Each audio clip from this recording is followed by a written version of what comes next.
Good afternoon, everybody. Thanks for inviting me to this beautiful country. Everybody's been extremely nice and welcoming.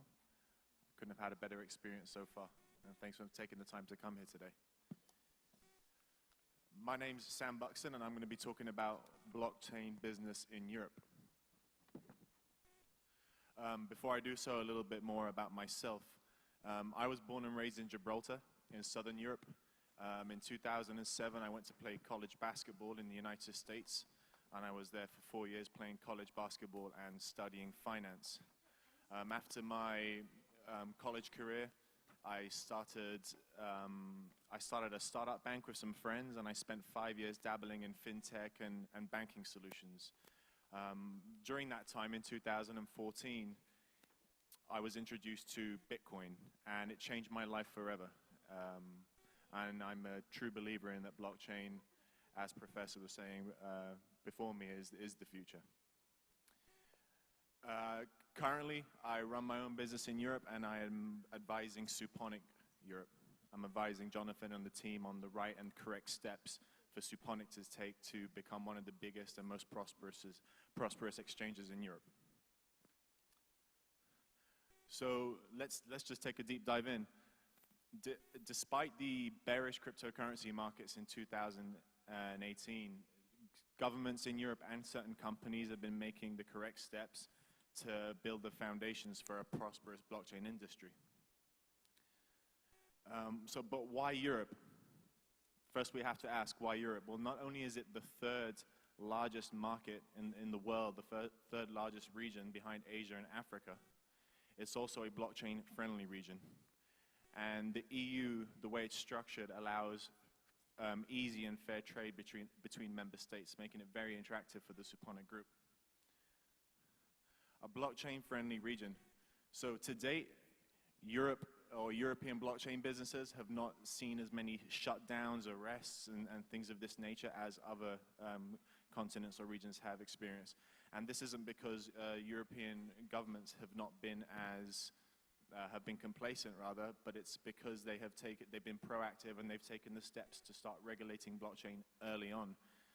Some of the leaders, the European countries that are leading in this space are Gibraltar, my hometown, Switzerland, Malta, and Estonia. And these governments have been working on blockchain regulation since 2014. So a Cambridge University study released last year showed that Europe was actually the region with the most cryptocurrency exchanges in the world.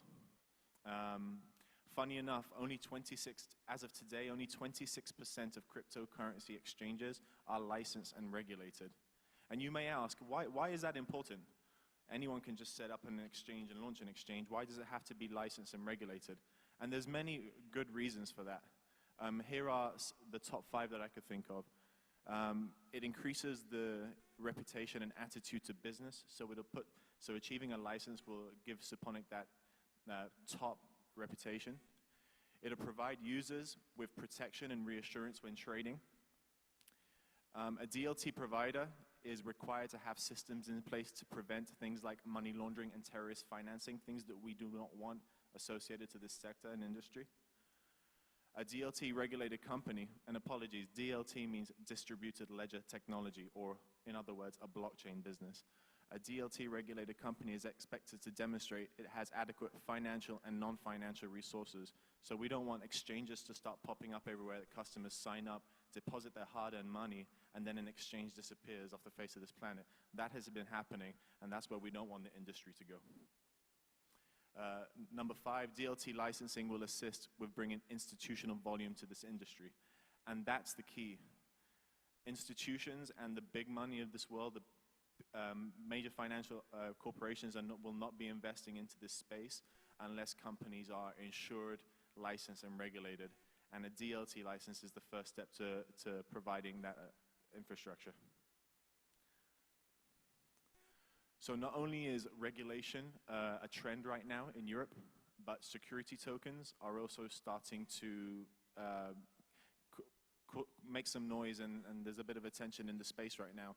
So security tokens are tokens that are issued that actually represent equity in a company. A secondary market for security tokens currently does not exist. So what we do think we're going to see in the next 2 to 3 years are cryptocurrency exchanges applying for traditional financial licenses that will allow them to list security tokens. And security tokens could be tokenized shares of Apple, tokenized shares of Samsung, for example. And we're going to need exchanges, also known as secondary markets, to list these tokens. And what the Suponic Group is currently exploring is achieving the right infrastructure and licensing to be able to capture future digital assets. And it's that positioning that will help the group prosper in the future. And there's also a study here, and there's a link to a study showing how Chain Partners and Coin1 recently, a couple of weeks ago, published an article saying that STOs may be the future. As I mentioned earlier, Gibraltar is one of the countries in Europe that's been really progressive in DLT regulation, in blockchain regulation. This is my hometown. I'm very proud to be from this very small country in the south of Spain. It has a population of 30,000 people. There's almost more people in this room. Why is Gibraltar a great place for blockchain business? Well, not only does it have a 10% corporate tax rate, it also has a phenomenal blockchain community with the right experts in place. There's banking solutions in place. Blockchain businesses continuously find it hard to find banking solutions, not in Gibraltar. The regulation is ready, and there's a few other things, such as there's 330 days of sun, there's free healthcare, free transportation, free education. It's a politically stable and Christian community. I'm going to keep my presentation short and sweet. I hope that adds some value to everybody in here and some insight into what Suponic are positioning themselves to be in Europe. Thank you very much.